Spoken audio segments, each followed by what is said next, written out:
അയോധ്യയിലെ രാമൻ ബി.ജെ.പിക്കും സംഘപരിവാറിനുമൊക്കെ തന്നെ തിരിച്ചടിയായി മാറുന്നു, വലിയ തലവേദനകൾ ഉണ്ടാക്കിക്കൊണ്ടിരിക്കുന്നു എന്നുള്ളതാണ് ഏറ്റവും പുതിയ വാർത്ത. അവിടെ നടന്നിട്ടുള്ള കളവുകളുടെ നമ്പർ ഞാൻ നേരത്തെ നിങ്ങളോട് പറഞ്ഞിരുന്നത് 200 കോടി രൂപയായിരുന്നു ഏറ്റവും ആദ്യം റിപ്പോർട്ട് ചെയ്യപ്പെട്ടതെങ്കിൽ ഇപ്പോൾ റിപ്പോർട്ട് ചെയ്യുന്നത് ഏതാണ്ട് 1300-നും 1500 കോടിക്കും ഇടയിലുള്ള കളവ് നടന്നിരിക്കുന്നു അവിടെ എന്നാണ്. ഒരു പ്രധാനപ്പെട്ട കാര്യം കൂടി നിങ്ങൾ മനസ്സിലാക്കണം. ഈ അയോധ്യ രാമക്ഷേത്ര ട്രസ്റ്റ് എന്ന് പറയുന്നത് നിങ്ങളൊക്കെ ഉദ്ദേശിക്കുന്ന പോലെ ഏതെങ്കിലും ഒരു സ്വകാര്യ ട്രസ്റ്റ് അല്ല. കാരണം അത് കേന്ദ്ര ഗവൺമെൻറ് കൃത്യമായി ഇനീഷ്യേറ്റീവ് എടുത്തുകൊണ്ട് അപ്പോയിൻ്റ് ചെയ്തിട്ടുള്ള ഒരു ട്രസ്റ്റാണ്. ആ ട്രസ്റ്റിൽ ടെമ്പിൾ നിർമ്മാണ കമ്മിറ്റി ഏറ്റവും ആദ്യം ഉണ്ടായിരുന്നു. ആ കമ്മിറ്റിയിൽ നിന്ന് ഗവൺമെൻറ്റിൽ നിന്നുള്ള ഒരു IAS ഓഫീസറായിരുന്നു അതിൻ്റെ ചുമതല വഹിച്ചിരുന്നതെങ്കിൽ ഇപ്പോഴും അതിൽ PMO ഓഫീസിൽ നിന്നുള്ള ഒരു IAS ഉദ്യോഗസ്ഥൻ അവിടെ തന്നെ ഉണ്ട് എന്നുള്ളതാണ്. ആ ട്രസ്റ്റിൻ്റെ ഭാഗമായി തന്നെ ഉണ്ട്. അപ്പോൾ അതുകൊണ്ട് തന്നെ ഇതൊരു പൊതു കാര്യമാണ് എന്നുള്ളതാണ് ഏറ്റവും പ്രധാനപ്പെട്ട കാര്യം. ഈ അയോധ്യയിലെ ഭൂമി അവിടെ ട്രസ്റ്റിന് വേണ്ടി നൽകുമ്പോൾ തന്നെ അത് യഥാർത്ഥത്തിൽ നൽകിയിട്ടുള്ളത് രാംലല്ലയുടെ പേരിലാണ് നൽകിയിട്ടുള്ളത്. എന്ന് പറഞ്ഞാൽ ഏതെങ്കിലും ഒരു ട്രസ്റ്റിന് ഭൂമിയായിട്ടല്ല, രാംലല്ല എന്ന് പറയുന്ന ദൈവത്തിൻ്റെ പേരിൽ തന്നെ ആ ഭൂമി ഉണ്ടാകണം എന്ന് വിചാരിച്ചാണ് നടത്തിയിട്ടുള്ളത്. അപ്പോൾ അവിടെ ഈ പള്ളി പണിയാൻ പക്ഷെ പണം കൊടുത്തത് ഒരു സുന്നി ബോർഡിനാണ് കൊടുത്തിട്ടുള്ളത്. അത് ദൈവത്തിൻ്റെ പേരിലല്ല കൊടുത്തിട്ടുള്ളത്. അപ്പോൾ അതുകൊണ്ട് തന്നെ അവിടെ മേൽ കമ്മിറ്റി നിയന്ത്രണങ്ങളെല്ലാം തന്നെ കേന്ദ്ര ഗവൺമെൻറ് നേരിട്ടുള്ള മേൽനോട്ടത്തിൽ കൂടിയാണ് എന്നുള്ളതാണ് എൻ്റെ പ്രിയപ്പെട്ട പ്രേക്ഷകർ ആദ്യം മനസ്സിലാക്കേണ്ടത്. അങ്ങനെ നേരിട്ടുള്ള മേൽനോട്ടത്തിൽ നടന്നിട്ടുള്ള VHPയുടെ തന്നെ ചമ്പത് റായ് അടക്കമുള്ള ആളുകൾക്ക് വലിയ പ്രാമുഖ്യമുണ്ടായിരുന്നു. അദ്ദേഹം ഇപ്പോൾ രാജിവെച്ച് പോയിട്ടുണ്ട്. അദ്ദേഹം അവിടെ അയോധ്യയെക്കുറിച്ച് വളരെ അവഗാഹമുള്ള പണ്ഡിതനാണ് എന്നൊക്കെയാണ് പറഞ്ഞേക്കുന്നത്. പക്ഷേ അദ്ദേഹത്തിൻ്റെ കൂടുതൽ അവഗാഹം എന്ന് പറയുന്നത് കാശ് കൊള്ളയടിക്കുന്നതിലായിരുന്നു എന്നുള്ളത് നിങ്ങളറിയണം. അവിടെ ഒരു സ്ഥലം ഒരാളുടെ പേരിൽ രജിസ്റ്റർ ചെയ്യപ്പെട്ട് 2 കോടിക്ക് ചെല്ലുവാനുണ്ടായിരുന്ന ഒരു സ്ഥലം ഒരാളുടെ പേരിൽ രജിസ്റ്റർ ചെയ്യപ്പെട്ട് 5 മിനിറ്റ് കഴിഞ്ഞപ്പോൾ തന്നെ അത് വീണ്ടും മറ്റൊരാളുടെ പേരിൽ രജിസ്റ്റർ ചെയ്യപ്പെട്ടു. അങ്ങനെ രജിസ്റ്റർ ചെയ്യപ്പെട്ടത് ഏതാണ്ട് 18 കോടി രൂപക്കാണെന്ന് അറിയുമ്പോൾ ഈ കളവ് ഇവർ ഇന്ന് തുടങ്ങിയതല്ല എന്നുള്ളതാണ് ഏറ്റവും പ്രധാനപ്പെട്ട കാര്യം. ഇനി നിങ്ങളൊക്കെ ഞെട്ടിക്കുന്നൊരു കാര്യമെന്ന് പറയുന്നത് ഈ ചമ്പത് റായിയുടെ ഡ്രൈവറായിരുന്ന അദ്ദേഹത്തിൻ്റെ ഏറ്റവും വിശ്വസ്തനായിരുന്ന ഒരാളുണ്ട്. അദ്ദേഹത്തിൻ്റെ പേര് ടിന്നു യാദവ് എന്നുള്ളതാണ്. അദ്ദേഹത്തിൻ്റെ യഥാർത്ഥ പേര് രാം ശങ്കർ യാദവ് എന്നുള്ളതാണ്. അപ്പോൾ ആ രാം ശങ്കർ യാദവ് എന്ന് പറയുന്ന മനുഷ്യൻ, അദ്ദേഹം വളരെ പ്രഗത്ഭരായിട്ടുള്ള മിടുക്കനായിട്ടുള്ള മനുഷ്യനാണ്. അദ്ദേഹത്തിൻ്റെ വീടുകളിലൊക്കെ തന്നെ വലിയ റെയ്ഡുകൾ നടന്നിട്ടുണ്ട്. ആ റെയ്ഡുകൾ നടന്നപ്പോൾ കണ്ടെത്തിയിട്ടുള്ള കാര്യമെന്ന് പറയുന്നത് അദ്ദേഹത്തിന് വെറും 50 കോടി രൂപയുടെ സ്വത്തേ ഉള്ളൂ എന്നാണ്. അദ്ദേഹത്തിൻ്റെ ശമ്പളം കേവലം 18,000 രൂപയാണ്. പക്ഷേ 18,000 രൂപയിൽ നിന്ന് 50 കോടി രൂപ ഉണ്ടാക്കുന്നത് യഥാർത്ഥത്തിൽ യേശുവിനെയൊക്കെ കടത്തി വിട്ടും. കാരണം 5,000 പേർക്ക് വിതരണം ചെയ്യുന്ന ഒരു പരിപാടിയേക്കാൾ കടത്തി വെട്ടുന്ന അത്ഭുതമാണ് യഥാർത്ഥത്തിൽ ഇവിടെ സംഭവിച്ചിട്ടുള്ളത്. കാരണം ഇദ്ദേഹം എന്ത് ചെയ്തിരിക്കുന്നു, 50 കോടി രൂപ സമ്പാദിച്ചിരിക്കുന്നു. ഈ 50 കോടി രൂപ സമ്പാദിച്ചതിന് ശേഷം ഇദ്ദേഹത്തിൻ്റെ ഒരു വീഡിയോ കൂടി പുറത്തു വന്നിട്ടുണ്ട്. അതിൽ ഇദ്ദേഹം പറയുന്നത് ഇദ്ദേഹം നേരത്തെ ഓട്ടോറിക്ഷ ഡ്രൈവറായിരുന്നുള്ള ഒരാളാണ്. ഓട്ടോറിക്ഷയൊക്കെ ഓടിച്ച് നിരവധി വർഷങ്ങൾ കൊണ്ട് സമ്പാദിച്ചു വെച്ചിട്ടാണ് അദ്ദേഹം 50 കോടി രൂപ. 50 കോടി രൂപ എന്ന് പറയുമ്പോൾ നിങ്ങൾ അറിയേണ്ടത് 5,000 ലക്ഷം രൂപയാണ്. ആ 5,000 ലക്ഷം രൂപ സമാഹരിച്ചിട്ടുള്ളത് എന്നുള്ളതാണ് പറഞ്ഞേക്കുന്നത്. ഇതിൽ ഈ 50 കോടി രൂപയൊക്കെ സമാഹരിച്ചതിൻ്റെ അടിസ്ഥാനത്തിൽ അവിടെ VHP തന്നെ BJPയെ വെല്ലുവിളിക്കുന്ന പോലെ അവർ അന്വേഷണം ആവശ്യപ്പെട്ടുകൊണ്ടിരിക്കുകയാണ്. പക്ഷേ അന്വേഷണം നടത്തിയ രീതി കൂടി നിങ്ങളറിയണം. അവിടെ ഇത്തരത്തിലുള്ള പ്രശ്നങ്ങളൊക്കെ ഉണ്ടാകുമ്പോൾ അത് ഗുരുതരമായ പ്രശ്നങ്ങളാണ് എന്നുള്ളത് മനസ്സിലാക്കിയിട്ട് പോലും യോഗി ആദിത്യനാഥ് അവിടെ ഒരു സ്പെഷ്യൽ ഇൻവെസ്റ്റിഗേഷൻ ടീമിനെ നിയമിക്കുകയാണ് ഉണ്ടായിട്ടുള്ളത്. ഇനി ആ സ്പെഷ്യൽ ഇൻവെസ്റ്റിഗേഷൻ ടീമിൻ്റെ ഒരു റിപ്പോർട്ട് കൊടുത്തതിൽ ചില പ്രധാനപ്പെട്ട കാര്യങ്ങൾ കൂടിയുണ്ട്. കാരണം അവിടെ ഒരു ദിവസത്തേക്ക് വരുന്നത് ഒരു ആവറേജ് 70,000-80,000 വരുന്ന ആളുകളുടെ അവിടേക്ക് വരുന്നത്. അങ്ങനെ 50,000 ചില വിശേഷപ്പെട്ട ദിവസങ്ങളിൽ ഞായറാഴ്ചകളിൽ അവധി ദിവസങ്ങളിലൊക്കെ 1 ലക്ഷം വരെ വരാറുണ്ട്. പക്ഷേ ആവറേജ് നമുക്കൊരു 80,000 ആളുകളായിട്ട് എടുത്തിട്ടുണ്ടെങ്കിൽ അവിടെ വന്നിട്ടുള്ള എമൗണ്ട് എന്ന് പറയുന്നത് 150 കോടിയിലധികം മാത്രമാണ് എമൗണ്ടായി വന്നിട്ടുള്ളത്. ഏതാണ്ട് 150-170 കോടിയാണ് എമൗണ്ടായി വന്നിട്ടുള്ളത്.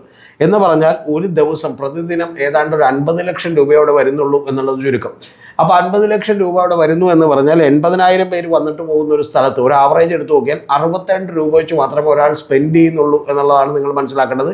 അല്ലെങ്കിൽ അത്ര മാത്രമേ കാണിക്കയായി കൊടുക്കുന്നുള്ളൂ എന്നുള്ളതാണ്. നിങ്ങളൊന്ന് ആലോചിക്കണം. ഇന്ത്യയുടെ വിവിധ ഭാഗങ്ങളിൽ നിന്ന് വന്നിട്ടുള്ള ആളുകളാണ് അവിടെ ചെല്ലുന്നത്. അപ്പോൾ അവർ തീർച്ചയായിട്ടും ഇതിനേക്കാൾ കൂടുതൽ എമൗണ്ടുകൾ അവിടെ ഇടും എന്നുള്ള കാര്യത്തിൽ നമുക്ക് ആർക്കും ഒരു തർക്കമില്ല. ഇനി ഒരു ലക്ഷം പേരൊക്കെയാണ് അവിടെ വരുന്ന ദിവസങ്ങളിൽ 50 ലക്ഷം രൂപയാണെന്ന് വെച്ചാൽ കൃത്യം 50 രൂപ മുതലാണ് ഒരു ഭക്തൻ അവിടെ കൊടുത്തിട്ട് പോകുന്നതെന്ന് നിങ്ങൾ മനസ്സിലാക്കണം. എന്ന് പറഞ്ഞാൽ ഇതിനേക്കാൾ വലിയ തുകകൾ അവിടെ കിട്ടിക്കൊണ്ടിരുന്നു എന്നുള്ളതാണ് വാസ്തവം. ആ കിട്ടിക്കൊണ്ടിരുന്ന തുകകളുടെയൊക്കെ കീ സൂക്ഷിച്ച ആളുടെ പേരാണ് ഞാൻ നേരത്തെ പറഞ്ഞ രാംശങ്കർ യാദവ് അല്ലെങ്കിൽ ടിന്നു യാദവ് എന്ന് പറയുന്ന വളരെ നിഷ്കളങ്കനായ നിർമ്മലനായിട്ടൊരു മനുഷ്യൻ. അദ്ദേഹം ഇതിനിടയിലൂടെ ഒരു ഓട്ടോ ഓടിക്കാൻ പോയിട്ടാണ് ക്യാഷ് ഉണ്ടാക്കിയതെന്ന് മാത്രമേ നമുക്ക് അറിയേണ്ടുള്ളൂ. എന്താണെങ്കിലും അദ്ദേഹം ഈ 50 കോടി രൂപ ക്യാഷ് ഉണ്ടാക്കിയിരിക്കുന്നു. ഇതിൽ BJP വലിയ പുലിവാല് പിടിച്ചേക്കുന്ന പ്രധാനപ്പെട്ട കാര്യം എന്ന് വെച്ചാൽ VHP എന്ന് പറയുന്ന വിശ്വ ഹിന്ദു പരിഷത്ത് അടക്കമുള്ള ആളുകൾ ഇതിൻ്റെ പുറത്ത് അന്വേഷണം ആവശ്യപ്പെടുകയും വലിയ കോലാഹലം ഉണ്ടാവുകയും ചെയ്യുമ്പോൾ ഏതാണ്ട് കൃത്യം 10 മാസത്തിന് ശേഷം 2027 ഫെബ്രുവരിയിൽ മാർച്ചിൽ അവിടെ UPയിൽ ഇലക്ഷൻ നടക്കാനിരിക്കുകയാണ്. ഈ ഇലക്ഷനിൽ BJP ഒരുപക്ഷെ തൂത്തെറിയാൻ പോകുന്ന ഒരു വലിയ സംഭവമായി കൂടി അയോധ്യ മാറും എന്നുള്ള കാര്യത്തിൽ നമുക്കൊരു സംശയവുമില്ല. അവിടെയുള്ള പല രാഷ്ട്രീയ നേതാക്കളും ചോദിച്ചുകൊണ്ടിരിക്കുന്നത്, നിങ്ങൾ ഈ പറയുന്ന പോലെ ഒരു വിശ്വാസവുമില്ലാത്ത നിങ്ങൾ കളവ് പറഞ്ഞുകൊണ്ട് ബാബറി മസ്ജിദ് പൊളിച്ചുകൊണ്ട് ഈ പറയുന്ന രാമക്ഷേത്രം നിർമ്മിച്ചത് പോലും ഇത് കൊള്ളയടിക്കാനും ഇതിലേക്കുള്ള പണം വരവ് ഉദ്ദേശിച്ചുമായിരിക്കുമോ ഇത്ര വലിയൊരു ബ്രാൻഡിങ് നടത്തിയത് എന്നുള്ളതാണ്. ഇതിൽ മറ്റു മാധ്യമങ്ങളൊക്കെ തന്നെ റിപ്പോർട്ട് ചെയ്യുമ്പോൾ നിങ്ങൾ പ്രത്യേകം ശ്രദ്ധിക്കണം. അവരൊക്കെ വളരെ ശ്രദ്ധിച്ച് റിപ്പോർട്ട് ചെയ്യുന്നത് രാമക്ഷേത്ര സംഭാവന കൊള്ളയെന്നാണ്. പകരം ശബരിമലയിലെ കേസ് മുഴുവൻ ശബരിമല കൊള്ളയാണ്. അങ്ങനെ റിപ്പോർട്ട് ചെയ്യുന്നില്ല എന്നുള്ളത് മാത്രമല്ല, പലപ്പോഴും ഇതിലേക്ക് BJPയെയോ അല്ലെങ്കിൽ VHPയുടെയോ ആളുകളെ ഒന്നും അല്ലെങ്കിൽ അവരുടെ അക്കൗണ്ടബിലിറ്റിയോ അവരുടെ ഉത്തരവാദിത്തമോ ഒന്നും ഉണ്ടാക്കാതിരിക്കാൻ ശ്രമിക്കുകയും പകരം ഇതിൽ ചമ്പത് റായ് അടക്കം ഇത്തരത്തിൽ ഈ പറയുന്ന ടിന്നു യാദവ് അടക്കമുള്ള ചില ആളുകളുടെ പേരിൽ മാത്രമായി ഇത് ഒതുങ്ങുകയും ചെയ്യും എന്നുള്ളതാണ്. അങ്ങനെ ഒതുങ്ങുകയും ചെയ്യുമ്പോൾ അതിൽ തന്നെയുള്ള ഏറ്റവും വിഷയമായിട്ടുള്ള കാര്യമെന്ന് പറയുന്നത് അത് ഒതുക്കാൻ വേണ്ടിയിട്ടാണ് ഒരു സ്പെഷ്യൽ ഇൻവെസ്റ്റിഗേഷൻ ടീമിനെ തീരുമാനിക്കുകയും അവർ റെയ്ഡ് നടത്തുകയും അവരന്വേഷിച്ച് റിപ്പോർട്ട് കൊടുക്കുകയും ചെയ്തതിന് ശേഷം മാത്രമാണ് ഈ രാജ്യം കണ്ട ഏറ്റവും വലിയ കൊള്ളക്ക് പോലും നിങ്ങൾ അറിയേണ്ടത് അതിനുശേഷം ഒരു FIR ഇട്ടിട്ടുള്ളത്, ഫസ്റ്റ് ഇൻഫർമേഷൻ റിപ്പോർട്ട് ഇട്ടിട്ടുള്ളത്. അതല്ലാതെ ഒരു ആളുകൾ തെളിവ് നശിപ്പിക്കുന്നതിന് മുമ്പ് ഇമ്മീഡിയറ്റ്ലി ചെയ്യേണ്ട കാര്യങ്ങൾ പലതും അവിടെ ചെയ്തിട്ടില്ല എന്നുള്ളത് കൂടിയാണ് അടിസ്ഥാനപരമായിട്ടുള്ള കാര്യം.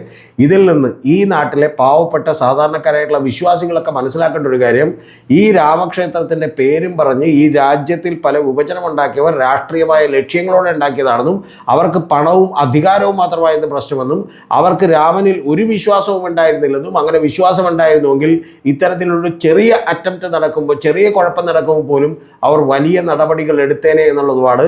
വിശ്വാസികളെ തെറ്റിദ്ധരിപ്പിച്ചുകൊണ്ട് അധികാരം നേടാനും അപരമത വിദ്വേഷം വളർത്താനും അതുവഴി പണമുണ്ടാക്കാനുമുള്ള വലിയൊരു ബൃഹത് പദ്ധതിയുടെ ഭാഗമായിട്ടാണ് ഇതെല്ലാം നടന്നത് എന്നുള്ളതാണ് പതുക്കെ വെളിവാകുന്ന ഏറ്റവും പ്രധാനപ്പെട്ട കാര്യം. ഇതിൽ എന്തുകൊണ്ടാണ് വിശ്വാസികൾ വ്രണപ്പെടാത്തത്, എന്തുകൊണ്ടാണ് നാമജപ ഘോഷയാത്രകൾ നടത്താത്തത്, എന്തുകൊണ്ടാണ് ഒരാളുടെ കട്ടൗട്ടുകളോ അല്ലെങ്കിൽ ഈ പറഞ്ഞ പോലെ അതുപോലും കത്തിക്കാത്തത്, എന്തുകൊണ്ടാണ് ഒരു പ്രതിഷേധ പ്രകടനം പോലും നടക്കാത്തത് എന്നുള്ളത് നിങ്ങൾ ആലോചിക്കുമ്പോൾ വളരെ കൃത്യമായി ഇതൊക്കെ ചെയ്തതിൻ്റെ പിന്നിൽ ഒട്ടും തന്നെ വിശ്വാസമില്ലാത്ത ആളുകളാണ് ഇതിൻ്റെ ഭരണം ഏറ്റെടുത്തത് എന്നുള്ളത് എൻ്റെ പ്രിയപ്പെട്ട പ്രേക്ഷകർക്ക് മനസ്സിലാവും. നമ്മുടെ മറ്റൊരു ചാനലിൽ പുതിയ പോഡ്കാസ്റ്റ് അപ്ലോഡ് ചെയ്തിട്ടുണ്ട്. ആ പോഡ്കാസ്റ്റിൻ്റെ തമ്പ് ഇതാണ്: KCയെ വെട്ടി ലീഗിനെ കൂട്ടി സതീശനെ മുഖ്യമന്ത്രിയാക്കിയ ഞെട്ടിക്കുന്ന കോടീശ്വരൻ എന്നുള്ളതാണ്. നിങ്ങളിൽ ഒരുപാട് പേരത് കണ്ടിട്ടുണ്ടാവും. കാണാത്ത ആളുകൾ ഉറപ്പായിട്ടും കാണണം. ഒരു 50 മിനിറ്റുള്ള ഒരു വലിയ പോഡ്കാസ്റ്റാണ്. ആ പോഡ്കാസ്റ്റിൽ കേരളത്തോട് നിങ്ങൾ ഇതുവരെ ആരും പറയാത്ത ഞെട്ടിക്കുന്ന നിരവധി കാരണങ്ങൾ അതിനകത്തുണ്ട്. എന്തുകൊണ്ടാണ് മുസ്ലിം ലീഗ് സറണ്ടർ ആയത് VD സതീശൻ്റെ മുമ്പിലെന്നും എന്തുകൊണ്ടാണ് VD സതീശൻ ഒരു വിധത്തിൽ ഒരു പാർലമെൻ്ററി പാർട്ടിയുടെ പിന്തുണയില്ലാതെ, രാഹുൽ ഗാന്ധിയുടെ പിന്തുണയില്ലാതെ, KPCC കേരള കോൺഗ്രസ് പാർട്ടിയുടെ പിന്തുണയില്ലാതെ പോലും മുഖ്യമന്ത്രിയായത് എന്നുള്ളതിനെക്കുറിച്ചുള്ള ഞെട്ടിക്കുന്ന വിവരങ്ങളാണ് അതിനകത്തുള്ളത്. ആ പോഡ്കാസ്റ്റ് നിങ്ങളെല്ലാവരും തന്നെ കാണൽ മാത്രമല്ല, നമ്മളെ സപ്പോർട്ട് ചെയ്യാൻ കഴിയുന്നവർ, അത്തരത്തിൽ നിരവധി പോഡ്കാസ്റ്റുകൾ നമുക്ക് എടുക്കണമെന്നുണ്ട്. പക്ഷേ അത് പലപ്പോഴും കുറച്ചുകൂടി പണച്ചെലവുള്ള, അധ്വാനം വേണ്ടി വരുന്നൊരു കാര്യമായതുകൊണ്ടാണ് എടുക്കാൻ പറ്റാത്തത്. അതുകൊണ്ട് തന്നെ നിങ്ങളുടെയൊക്കെ സപ്പോർട്ട് വളരെ ആവശ്യമായിട്ടുള്ളൊരു കാര്യമാണ്. നിങ്ങൾക്ക് ഈ ചാനലിൽ മെമ്പർഷിപ്പ് എടുത്തുകൊണ്ട് നമ്മളെ സപ്പോർട്ട് ചെയ്യാവുന്നതാണ്. ആ മെമ്പർഷിപ്പ് എടുക്കുമ്പോൾ മെമ്പർഷിപ്പ് എടുത്തവർക്ക് എന്തെങ്കിലും പ്രത്യേകമായിട്ട് ഗുണങ്ങളൊന്നും ഉണ്ടാവില്ല. നിങ്ങൾക്ക് ഏതാനും ചില വീഡിയോകൾ നേരത്തെ കാണാം എന്നുള്ളത് മാത്രമേ ഉള്ളൂ.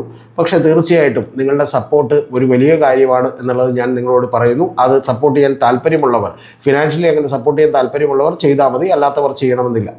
രണ്ടാമത്തെ കാര്യം എന്ന് പറയുന്നത്, ഇനി അതല്ല നേരിട്ട് തന്നെ നമ്മളെ സപ്പോർട്ട് ചെയ്യാൻ കഴിയുന്നവർക്ക് വേണ്ടിയിട്ട് നമ്മുടെ ഗൂഗിൾ പേ നമ്പറും അക്കൗണ്ട് നമ്പറും ഒക്കെ അതിനകത്ത് കൊടുത്തിട്ടുണ്ട്. അതിലൂടെയും നിങ്ങൾക്ക് സപ്പോർട്ടുകൾ ചെയ്യാവുന്നതാണ്.